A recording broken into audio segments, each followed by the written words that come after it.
How's it going, everybody? My name is Jared, and you are watching 10 Crazy Metal Facts.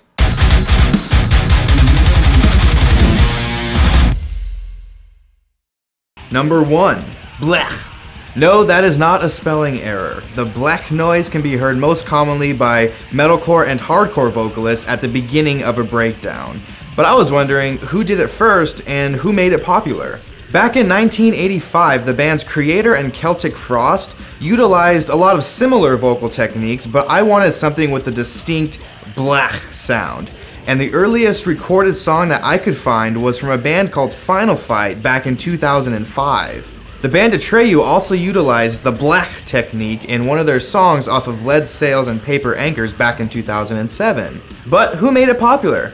Some bands credited for bringing this sound to the ears of millions are bands like Hatebreed, Agnostic Front, Sworn In, Stray from the Path, and Stick to Your Guns. It's tough to say who the inventor of this blech technique was, but I think it's safe to say that due to the collaborative efforts of old school hardcore bands, you can now hear this on every local band's new EP release. Number 2. Corey Taylor left for dead. Corey Taylor was once left for dead because his friends thought that he had overdosed on cocaine and meth.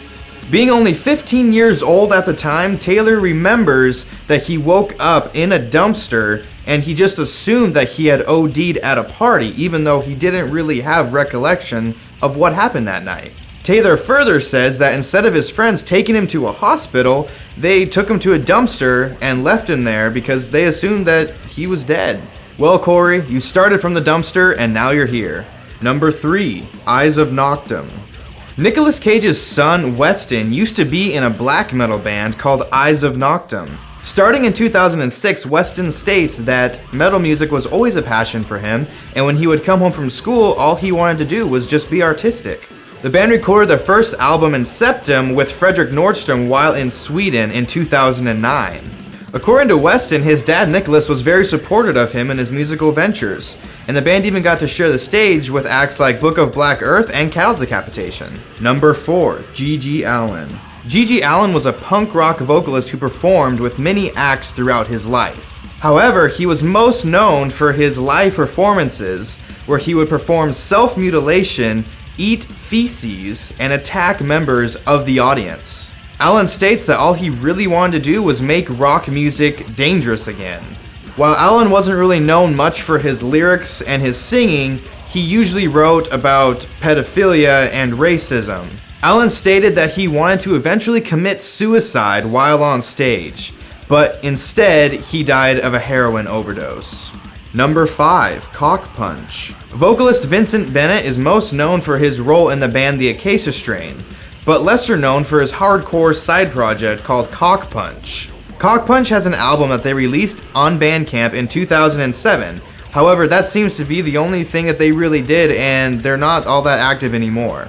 The album really embodies that old school punk hardcore feel, and you can listen to all 18 tracks in about 20 minutes. Number 6. Enslaved. The Norwegian black metal band Enslaved once stole a sheep from a politician named Lars Sponheim because they disagreed with his beliefs on music piracy. Lars' political party was advocating for all illegal downloading of music to be legalized. So the band Enslaved stole one of his sheeps to prove a point. Some people believe this event was staged, while others believe that it was real. Either way, the sheep wasn't harmed, and they eventually released it into the wilderness of Norway. Number 7. Pantera. Pantera is arguably one of the biggest staples in metal music to this day.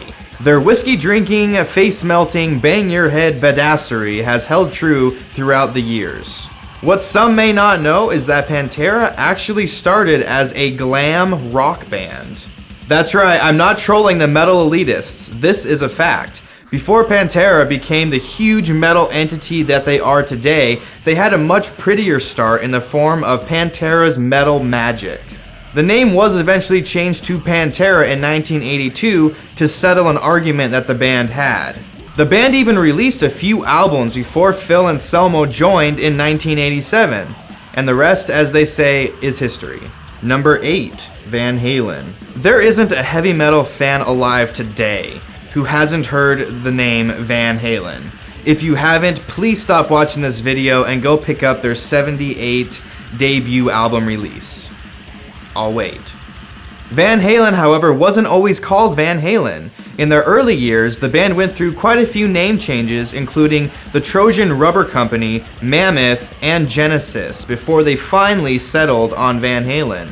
Naming the band Van Halen, however, was actually David Lee Roth's idea, because he felt that Alex the drummer was the heart of the band. Fun fact, the reason that David Lee Roth was even asked to join the band in the first place was because the band didn't want to keep paying him to rent out his gear. So they asked him to join the band so they could use it whenever they wanted. Number 9, Bruce Dickinson. Bruce Dickinson was not only known for his operatic style of vocals in Iron Maiden, he was also an avid fencer and a licensed pilot. Bruce competed internationally in fencing and even won 7th place in Great Britain. As a pilot, Bruce often flew 757s for the airline Australis. Bruce even flew his own band around in 2008 for their world tour Somewhere Back in Time.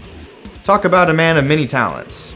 Number 10, heavy metal termites. A scientific study showed that termites actually consume wood twice as fast when listening to heavy metal than other styles of music. The theory is that metal music has frequencies that sit at a much different level than other styles, thus contributing to the sped up termites. Regardless of why this is, I think it's safe to say that if you have a termite infestation, you probably shouldn't blast Nile, or you might wake up without a roof on your house. Thank you so much for watching this video, guys. If you liked it, please hit that like button, and if you want to see more, be sure to hit that subscribe button, and I will see you all next Friday with another fact video.